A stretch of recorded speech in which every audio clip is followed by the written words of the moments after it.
एक लड़का और लड़की घर वालों की मर्जी के बगैर घर से भागकर शादी कर लेते हैं। लड़की के घर वाले इस शादी के खिलाफ थे, इसलिए वो लड़की और लड़के को धमकी देने लगते हैं। तो लड़का और लड़की दोनों दूसरे शहर चले जाते हैं और दोनों वहीं रहकर अपनी गुजर बसर कर रहे होते हैं। कुछ समय बीतता है और लड़की गर्भवती हो जाती है। पति पत्नी को अस्पताल लेकर जाता है और महिला एक बच्चे को जन्म देती है। पिता की खुशी का ठिकाना नहीं था। वो अस्पताल के बाहर खड़े अपने दोस्त को बेटा पैदा होने की खुशखबरी सुनाता है। इसी बीच वहां उसके रिश्तेदार आते हैं और उसे कार में बिठाकर कहीं ले जाते हैं। इसके बाद इस नवजात बच्चे के पिता का कहीं पता नहीं चल पा रहा था। जब पति के गायब होने की सूचना अस्पताल में लेटी पत्नी को मिलती है तो वो दौड़कर बाहर आती है और पुलिस को अपने पति के साथ हुई अनहोनी की सूचना देती है। और फिर नवजात बच्चे के पिता की जंगल में मिलती है लाश। 24 घंटे के अंदर ही एक नवजात बच्चे के सिर से उठ जाता है उसके पिता का साया। क्या थी इस हत्या के पीछे की कहानी, चलिए आपको बताते हैं, मगर उससे पहले जिन लोगों ने चैनल को सब्सक्राइब नहीं किया है वो आप कर लें। ये सच्ची कहानी उत्तर प्रदेश के इटावा जिले की है। 8 सितंबर 2023 को रोशनी को डिलीवरी पेन होने पर इटावा के जिला अस्पताल में भर्ती कराया गया था, जिसके बाद शनिवार रात को रोशनी ने एक बेटे को जन्म दिया। बच्चे के जन्म से माँ बाप बहुत ही खुश थे। पहली बार मां बनने की खुशी से रोशनी बहुत उत्साहित थी और अपनी इस खुशी को वो सबके साथ बांटना चाहती थी। इसलिए सबसे पहले रोशनी ने अपने मां बनने की बात अपनी बड़ी बहन आरती को फोन करके बताई और बड़ी बहन आरती अपने देवर मुकेश के साथ छोटी बहन के बच्चे को देखने के लिए अस्पताल पहुंच जाती है। बड़ी बहन को देखकर रोशनी बड़ी खुश थी। फिर अचानक रोशनी का पति प्रमोद अस्पताल से गायब हो जाता है। रोशनी के परिवार वाले भी वहां से चले जाते हैं। जब बहुत देर तक पति और परिवार के अन्य लोग अस्पताल वापस नहीं पहुंचे तो रोशनी को घबराहट होने लगी। उसे कुछ शक हुआ। उसने अस्पताल प्रशासन के जरिए पुलिस को मामले की जानकारी दी। सूचना पर पुलिस अस्पताल पहुंची। सारी जानकारी लेने के बाद प्रमोद को ढूंढने की कोशिश शुरू कर दी जाती है और कुछ समय बाद पुलिस को प्रमोद की लाश पूठन गांव के जंगल में मिल जाती है और प्रमोद की हत्या का शक रोशनी के परिवार वालों पर जाता है। और उसके पीछे की जो कहानी निकलकर सामने आई उसकी शुरुआत आज से 2 साल पहले हुई थी। इटावा के रहने वाले प्रमोद को आगरा की रहने वाली रोशनी से प्यार हो गया था। सबसे पहले इन दोनों में दोस्ती हुई और धीरे धीरे ये दोस्ती प्यार में बदल गई। दोनों एक दूसरे से मिलने लगे थे और जब ये बात प्रमोद और रोशनी के घर वालों को मालूम चली तो प्रमोद के घर वाले तो दोनों की शादी के लिए राजी हो गए, लेकिन रोशनी के परिवार वालों ने इस शादी का विरोध किया। वो इस शादी के खिलाफ थे।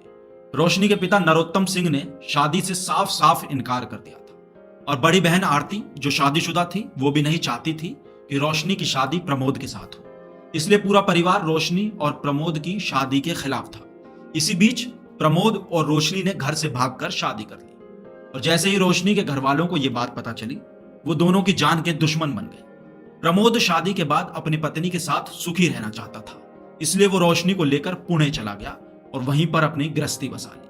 वो पुणे में ही नौकरी किया करता था और अपने परिवार का पेट पालता था। इसी बीच रोशनी प्रेग्नेंट हो गई तो प्रमोद ने सोचा बच्चे का जन्म क्यों ना इटावा में ही, इसलिए वो रोशनी को लेकर इटावा आ गया था और उसे जिला अस्पताल में उसने भर्ती करा दिया था। प्रमोद और रोशनी को उम्मीद थी कि बच्चे के जन्म के बाद सारा परिवार एक हो जाएगा और रोशनी के घर वाले दोनों की शादी को स्वीकार कर लेंगे। फिर सब लोग मिलकर बच्चे के जन्म की खुशियां एक साथ मनाएंगे। लेकिन रोशनी जिस परिवार के साथ खुशियां मनाने के सपने देख रही थी उसी के परिवार ने ना सिर्फ उसके सुहाग को उजाड़ दिया बल्कि और साथ ही एक नवजात बच्चे के सिर से भी बाप का साया छीन लिया। पति की हत्या के बाद रोशनी ने पुलिस को जब यह बात बताई तो सारा मामला समझ में आ गया कि रोशनी के परिवार वालों ने ही झूठी इज्जत की खातिर दामाद को मौत की नींद सुला दिया है। इसके बाद पुलिस ने आरोपियों की तलाश शुरू की। पुलिस ने जल्दी ही इन सभी को घटनास्थल से थोड़ी दूरी पर कार से जाते हुए गिरफ्तार कर लिया। प्रमोद की हत्या में जीजा पप्पू, बड़ी बहन आरती, आरती का देवर मुकेश और पिता नरोत्तम सिंह शामिल थे। हिरासत में लेकर पूछताछ की गई तो सभी ने अपना गुनाह कबूल कर लिया। बड़ी बहन आरती ने पुलिस को बताया कि शनिवार रात को रोशनी का फोन आने के बाद साजिश के तहत वो अपने देवर मुकेश के साथ उसके बेटे को देखने के लिए अस्पताल पहुंची थी।